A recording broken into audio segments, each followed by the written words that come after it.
आज हम डिस्कस करेंगे एंटीजन और एंटीबॉडी पे बेस्ड जो भी रिएक्शंस हैं उनसे अपन ने कौन कौन से डायग्नोस्टिक टेस्ट कर सकते हैं, क्योंकि एंटीजन और एंटीबॉडी रिएक्शन की खास बात होती है कि लॉक एंड की तरह इनका प्रिंसिपल होता है आपस में अटैच होने का। और एंटीजन और एंटीबॉडी आपस में अटैच होकर लैटिस का फॉर्मेशन करती है।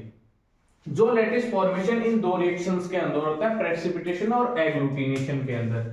अब प्रेसिपिटेशन क्या होता है? प्रेसिपिटेशन के अंदर एक एंटीबॉडी नोन होती है और एंटीजन अननोन होता है, या फिर एंटीजन नोन होता है और एंटीबॉडी अननोन होती है। तो एंटीजन और एंटीबॉडी दोनों में से एक चीज अपने को पता होनी चाहिए जो कौन सी डिजीज की है, ठीक है।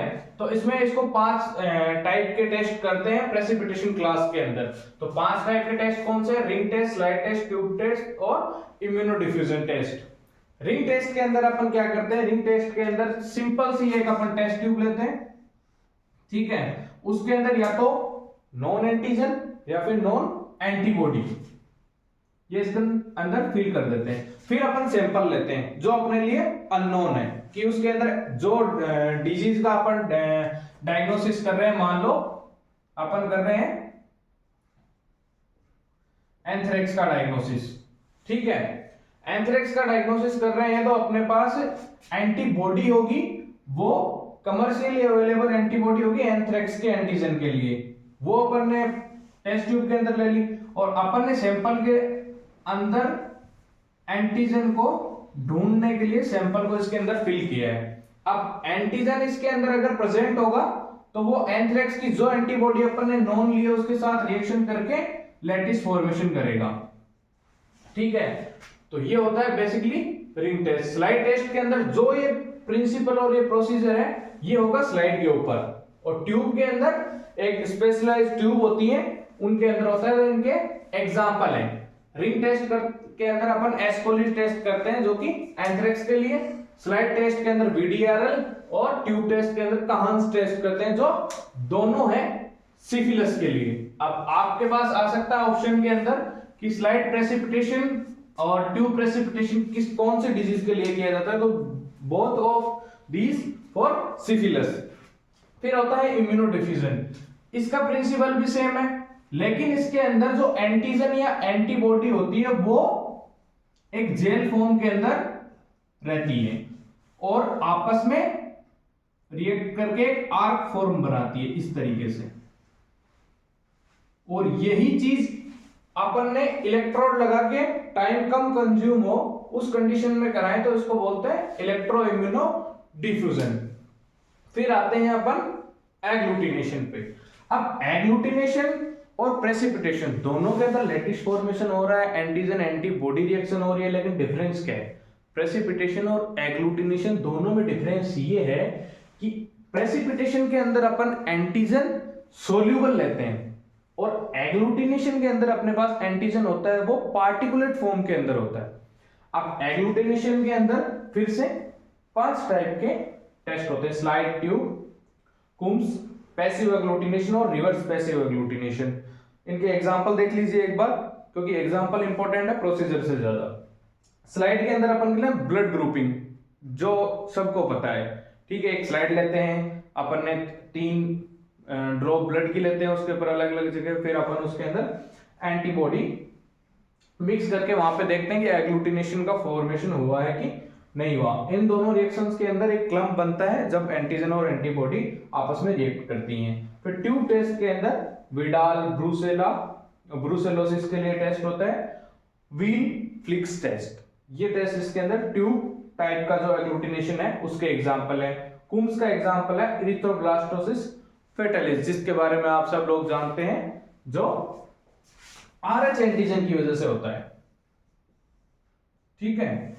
फिर पैसिव एग्लूटिनेशन के अंदर क्या होता है? एग्लूटिनेशन हो रहा है, लेकिन इसको पैसिव इसलिए कहा गया है कि जो एंटीजन होता है वो सोल्यूबल होता है और अपन उस एंटीजन को सोल्यूबल को पार्टिकुलेट बनाने के लिए कैरियर मॉलिक्यूल का यूज करते हैं, इसलिए उसको बोलते हैं पैसिव एग्लूटिनेशन। और रिवर्स पैसिव एग्लूटिनेशन के अंदर रिवर्स है, तो इस पूरी प्रोसेस को रिवर्स कर रहा है ये। यहाँ पे एंटीजन की बजाय एंटीबॉडी को ले रहा है और एंटीबॉडी भी कौन सी? सोल्यूबल, और सोल्यूबल को फिर कैरियर मॉलिक्यूल से अटैच करके पार्टिकुलेट एंटीबॉडी बनाई जा रही है। ये थे प्रेसिपिटेशन और एग्लूटिनेशन, जिनके एग्जाम्पल और नाम, सिर्फ इतना ही काम।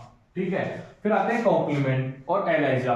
ये दोनों टेस्ट आपने खूब सुने होंगे, जिन्होंने माइक्रोबायोलॉजी के अंदर सीरोलॉजिकल टेस्ट के बारे में कहीं कहीं कुछ कुछ पढ़ा हो। तो कॉम्प्लीमेंट फिक्सेशन टेस्ट और एलाइजा, इन दोनों की प्रोसीजर अपन देखते हैं। कॉम्प्लीमेंट फिक्सेशन टेस्ट के नाम से पता है कि अपन कहीं ना कहीं जो कॉम्प्लीमेंट है उनको फिक्स कर रहे हैं। उनको फिक्स करने के बाद में अपन उसके बेसिस पे अपन आइडेंटिफाई कर रहे हैं कि अपने पास जो सैंपल है वो पॉजिटिव है या फिर नेगेटिव है। कैसे आइडेंटिफाई कर रहे हैं? मान लीजिए मेरे पास एक ट्यूब है या प्लेट है, मैंने वहां पे लिया नॉन एंटीजन जो मुझे पता है मेरे लैब के अंदर अवेलेबल है किसी भी डिजीज के लिए, मान लीजिए आप, क्योंकि इनके एग्जांपल बहुत सारे हैं। ठीक है, मान लीजिए मैंने किसी डिजीज के लिए एंटीजन लिया। अब सैंपल लिया मैंने सीरम के अंदर होगी एंटीबॉडी, क्योंकि एंटीबॉडी का नेचर है प्रोटीन। ठीक है, एंटीजन से एंटीबॉडी यहां पे ये कनेक्ट हुई। इसके बाद में अपन ने कॉम्प्लीमेंट प्रोटीन का नेक्स्ट स्टेप के अंदर एडिशन किया। अब कॉम्प्लीमेंट प्रोटीन के एडिशन से क्या होता है, आपने क्लासिकल पाथवे पढ़ा होगा कॉम्प्लीमेंट सिस्टम का, जहां पे एंटीजन एंटीबॉडी कॉम्प्लेक्स फॉर्मेशन होते ही जो कॉम्प्लीमेंट प्रोटीन है वो एंटीजन एंटीबॉडी कॉम्प्लेक्स से अटैच हो जाएगी। तो यहाँ पे ये हो गई एंटीजन एंटीबॉडी कॉम्प्लेक्स के साथ में कॉम्प्लीमेंट प्रोटीन फिक्स। ठीक है, अब इसको चेक करने के लिए कि फिक्स हुई है कि नहीं हुई, ये रहता है डिसाइडिंग स्टेप। इसके अंदर अपन सीप के आरबीसी लेते हैं, उसके साथ में अपन एम्पोसेप्टर एंटीबॉडी डालते हैं। अब एम्पोसेप्टर एंटीबॉडी क्या होती है, ये माउस के अंदर अपन एंटीबॉडी तैयार करते हैं किसके अगेंस्ट, सीप की आरबीसी के अगेंस्ट। एम्पोसेप्टर एंटीबॉडी को माउस के अंदर अपन प्रिपेयर करते हैं किसके अगेंस्ट, सीप की आरबीसी के अगेंस्ट। तो अपन इसको क्या कहेंगे, एंटी सीप आरबीसी एंटीबॉडी। ठीक है, अब ये ऐड करने के बाद में आरबीसी से अटैच होगी एम्पोसेप्टर एंटीबॉडी, क्योंकि इसके अगेंस्ट बनी हुई है, और इन्होंने अपना एक क्लम्प फॉर्मेशन कर लिया, और इधर एंटीजन और एंटीबॉडी और कॉम्प्लीमेंट ये आपस में फिक्स हैं। अब आपने कॉम्प्लीमेंट सिस्टम पढ़ा होगा तो वहां पे कॉम्प्लीमेंट सिस्टम एक्टिव होके अपनी एक मेम्ब्रेन अटैकिंग कॉम्प्लेक्स बनाता है, टर्मिनल कॉम्प्लीमेंट कॉम्प्लेक्स बनाता है, उसके बाद में सेल का लाइसिस होता है। अब यहाँ पे कॉम्प्लीमेंट है, ये तो एंटीजन के साथ में फिक्स है, आरबीसी के साथ कनेक्ट ही नहीं है। ठीक है, क्योंकि अगर ये एंटीजन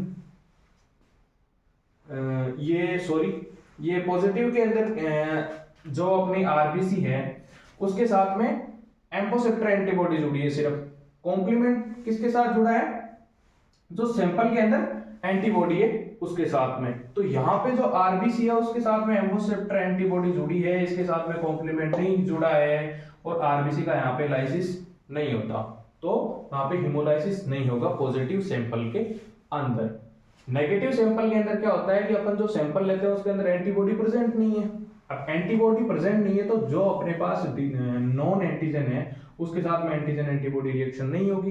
एंटीजन एंटीबॉडी रिएक्शन नहीं होगी तो एंटीजन एंटीबॉडी कॉम्प्लेक्स नहीं बनेगा। एंटीजन एंटीबॉडी कॉम्प्लेक्स नहीं बनेगा तो क्लासिकल पाथवे के अकॉर्डिंग कॉम्प्लीमेंट सिस्टम से जुड़ेगा नहीं, एक्टिव नहीं होगा। तो ये क्या रहा, यहाँ पे फ्री रहा। ठीक है, ये फ्री रहा तो ये जो एम्पोसेप्टर एंटीबॉडी आरबीसी से कनेक्ट होती है उसके साथ में ये कॉम्प्लीमेंट सिस्टम अटैच हो जाएगा। तो कॉम्प्लीमेंट सिस्टम को क्या चाहिए, एंटीजन एंटीबॉडी कॉम्प्लेक्स, तो ये इस वाले के साथ जुड़ेगा जो एंटीबॉडी आरबीसी के साथ जुड़ी, और यहाँ पे जुड़ते ही इसके पास कॉम्प्लीमेंट सिस्टम एक्टिव होगा, मेम्ब्रेन अटैकिंग कॉम्प्लेक्स बनेगा और आरबीसी का लाइसिस हो जाएगा और हीमोलाइसिस होगा। तो नेगेटिव सैंपल के अंदर हीमोलाइसिस हो रहा है क्योंकि एंटीबॉडी नहीं है, और एंटीबॉडी नहीं है तो एंटीजन एंटीबॉडी कॉम्प्लेक्स नहीं बना। इससे एंटीजन एंटीबॉडी कॉम्प्लेक्स नहीं बनने से क्या हुआ, कॉम्प्लीमेंट फ्री रहा। अगर एंटीजन एंटीबॉडी कॉम्प्लेक्स बन जाता है पॉजिटिव सैंपल के अंदर तो कॉम्प्लीमेंट प्रोटीन क्या हो जाती है, फिक्स। इसलिए कॉम्प्लीमेंट फिक्सेशन टेस्ट का ये प्रिंसिपल है और प्रोसीजर है। अब आते हैं एलाइजा, एंजाइम लिंक्ड इम्यूनोसॉर्बेंट एसे। अब एंजाइम लिंक्ड, ठीक है। अब एंजाइम है वो या तो एंटीजन से लिंक्ड होगा या एंटीबॉडी से लिंक होगा। और इम्यूनोसोर्बेंट क्या होता है, एक मटेरियल होता है जो किसको एब्जॉर्ब करता है, या तो एंटीजन को या एंटीबॉडी को। अब एलाइजा तीन टाइप से होता है, सैंडविच, इनडायरेक्ट और कॉम्पिटिटिव। सैंडविच के अंदर क्या होता है कि जैसे सैंडविच के अंदर दो ब्रेड होती है, बीच में स्टफिंग होती है, वैसे ही इसके अंदर एंटीजन है वो बीच में आएगा और दोनों साइड में एंटीबॉडी की स्टफिंग होगी। अब सैंडविच, इनडायरेक्ट और कॉम्पिटिटिव में डिफरेंस ये प्रोसीजर का रहता है, साथ साथ में इसमें अपन क्या डिटेक्ट करते हैं वो भी डिफरेंस रहता है। सैंडविच के अंदर अपन डिटेक्ट करते हैं एंटीजन को, इनडायरेक्ट और कॉम्पिटिटिव के अंदर डिटेक्ट करते हैं अपन सैंपल के अंदर किसको, एंटीबॉडी को, कि कौन से डिजीज के अगेंस्ट एंटीबॉडी एनिमल या ह्यूमन बीइंग के अंदर प्रेजेंट है। अब सैंडविच के अंदर अगर अपने को एंटीजन डिटेक्ट करना है तो अपने पास क्या होना चाहिए, पहले से एंटीबॉडी जो होनी चाहिए नॉन, ठीक है। मान लो ये HIV के लिए कर रहा हूं मैं, ठीक है, तो मेरे पास कौन सी एंटीबॉडी होनी चाहिए, HIV के लिए एंटीबॉडी होनी चाहिए जो HIV के वायरस से कनेक्ट कर पाए, ठीक है। अब ये एंटीजन अननोन है, सैंपल में प्रेजेंट है नहीं प्रेजेंट है अपने को नहीं पता, क्योंकि अपने को क्या करना है, डायग्नोसिस। तो यहाँ पे नॉन एंटीबॉडी को अपन ने फिक्स कर दिया। ये वेल होते हैं, एलाइजा के अंदर बहुत सारे कुएं होते हैं, ठीक है, जिसमें अपन मान लो 100 कुएं हैं तो 100 सैंपल एक बार में कर सकते हैं अपन, ये इसके एडवांटेज है। तो ये वेल की वॉल से अपन इनको एंटीबॉडीज को कनेक्ट कर दिया, फिक्स कर दिया। फिक्स करने के बाद में अपन ने सैंपल को ऐड किया। सैंपल में क्या मिलेगा अपने को, एंटीजन, क्योंकि ये डिटेक्शन किसका कर रहे हैं अपने को, एंटीजन का। अब एंटीजन आते ही लॉक एंड की मेथड से जो एंटीबॉडी इसके अगेंस्ट है उससे जुड़ जाएगा। जुड़ने के बाद में क्या होगा, जो एंटीबॉडी एंटीजन के अगेंस्ट जुड़ी है वैसी कमर्शियल अवेलेबल अपने पास एंटीबॉडी दूसरी होगी। फिर से अपन ने एंटीबॉडी इसमें पोर कर दी, लेकिन नेक्स्ट टाइम जो एंटीबॉडी अपन ने पोर करी उसकी खास बात क्या है कि इसके साथ में कोई एंजाइम लिंक्ड है, ठीक है। इस एंटीबॉडी के साथ में कोई एंजाइम लिंक नहीं था जो फर्स्ट टाइम एंटीबॉडी थी। अब इस तीनों प्रोसीजर की एक खास बात आती है कि अपने को हर स्टेप का उसमें वॉशिंग करनी है, और वॉशिंग के अंदर ये जो सबसे पहले जो फिक्स्ड रहता है इसकी वॉल से ये नहीं हटता। अब यहाँ पे मैंने वॉशिंग कर दी, ठीक है, एंटीजन इससे बाइंड हो गया तो ये जाएगा नहीं जाएगा। इसके बाद में फिर से वॉशिंग की मैंने, एंटीबॉडी अटैच की, फिर से वॉशिंग की, ठीक है। तो ये कॉम्प्लेक्स आपस में अटैच होते जाएंगे तो वॉश नहीं होंगे। अगर ये कॉम्प्लेक्स का फॉर्मेशन नहीं होगा तो क्या हो जाएंगे, यहाँ से वॉश आउट हो जाएंगे। इसके बाद में मैंने एंजाइम लिंक जो एंटीबॉडी थी वो यहाँ पे कनेक्ट हो गई। उसके बाद में मैं एक सबस्ट्रेट डालूंगा जिसके ऊपर ये एंजाइम काम करके उस सबस्ट्रेट को प्रोडक्ट में बना दे, और प्रोडक्ट क्या करता है, यहाँ पे कलर प्रोड्यूस करता है। अगर मान लीजिए ये वाला कॉम्प्लेक्स फॉर्मेशन हो गया जिसके अंदर एंटीबॉडी, जिसके अंदर एंजाइम है वो एंटीजन से कनेक्ट हो गई, तो यहाँ पे कलर का क्या होगा, प्रोडक्शन होगा। तो यहाँ पे कलर मिलेगा। कलर मिलते ही मतलब अपना सैंपल पॉजिटिव, मान लो ये HIV के लिए पॉजिटिव, ठीक है। अब इनडायरेक्ट के अंदर क्या करते हैं अपन, एंटीबॉडी डिटेक्ट करते हैं सैंपल के अंदर। अब अगर अपन सैंपल के अंदर एंटीबॉडी डिटेक्ट कर रहे हैं तो अपने पास पहले से क्या होना चाहिए, नॉन एंटीजन, ठीक है। अब एंटीजन यहाँ पे अपन ने फिक्स कर दिया, ठीक है। फिक्स करने के बाद में अपन ने सैंपल लिया, सैंपल के अंदर अपने पास इस बार क्या होगी, एंटीबॉडी होगी, क्योंकि अपन डिटेक्शन किसका कर रहे हैं, एंटीबॉडी का। एंटीबॉडी का डिटेक्शन कर रहे हैं, एंटीबॉडी आई, लॉक एंड की मेथड से एंटीजन से अटैच हुई, उसके बाद में वॉश आउट किया, लेकिन ये तो दोनों आपस में मिल चुके हैं तो ये नहीं होंगे वॉश आउट। इसके बाद में यहाँ पे अपन ने एंटीबॉडी जो एंटीजन के अगेंस्ट बॉडी से आई है उसके भी अगेंस्ट अपन ने बाहर से एंटीबॉडी लिए, कमर्शियली अवेलेबल, ठीक है। तो ये जो बॉडी से आई है एंटीबॉडी उससे अटैच हो जाएगी, और इसके साथ में क्या लिंक होंगे, एंजाइम। और फिर से अपन ने वॉश आउट किया तो ये तो कॉम्प्लेक्स बना हुआ है, ये वॉश आउट नहीं होगा, और सबस्ट्रेट ऐड करते ही क्या होगा, यहाँ पे कलर का प्रोडक्शन होगा और सैंपल कैसा माना जाएगा, पॉजिटिव। और कॉम्पिटिटिव के अंदर क्या होता है कि कंपटीशन कराते हैं अपन किसके बीच में, एंटीबॉडीज के बीच में। कौन सी एंटीबॉडीज के बीच में? एक तो अपनी बॉडी के अंदर बनी है उन एंटीबॉडीज के बीच में, और एक अपन ने कमर्शियली उसके अंदर इंसर्ट करी है उन एंटीबॉडीज के बीच में। तो कैसे कराते हैं अपन? सैंपल लिया, एंटीजन से अटैच करवाया अपन ने एंटीबॉडी को, ठीक है। अगर ये एंटीबॉडी इससे अटैच हो गई तो जो अपन ने कमर्शियली एंटीबॉडी अपने इस एंटीजन के लिए मिलाई है वो इससे अटैच नहीं होंगी। अटैच नहीं होंगी तो इनके पास जो एंजाइम होगा वो काम नहीं करेगा, क्योंकि अपन ने अटैच नहीं होंगी स्टेप में, तो अपन हर स्टेप में इसको वॉश आउट कर रहे हैं, तो यहाँ से ये वॉश आउट हो जाएंगी जो कमर्शियली अपन ने ऐड की है। तो यहाँ पे कलर का प्रोडक्शन नहीं होगा। अब कलर का प्रोडक्शन नहीं होगा मतलब यहाँ से एंटीबॉडी तो पहले से बॉडी के अंदर प्रेजेंट है, तो सैंपल कैसा होगा? कलरलेस सैंपल पॉजिटिव होगा, क्योंकि कलर तो प्रोड्यूस कौन करता? एंजाइम। और एंजाइम वाली एंटीबॉडी को तो जुड़ने का मौका ही नहीं दिया अपन की बॉडी के अंदर, जो पहले से एंटीबॉडी है उसने। अगर सैंपल नेगेटिव अपनी बॉडी के अंदर एंटीबॉडी उस डिजीज के लिए नहीं है, अपने अंदर इन्फेक्शन नहीं है, तो क्या होगा? ये एंटीजन सीधे यहाँ पे रहेंगे। कमर्शियली अपन ने एंटीबॉडी इस एंटीजन के लिए ऐड की, वो इससे कनेक्ट होगी, और कनेक्ट होने के बाद में इसमें जो एंजाइम होगा वो सबस्ट्रेट को प्रोडक्ट में बदल के क्या देगा? कलर। तो कलर आएगा मीन सैंपल नेगेटिव।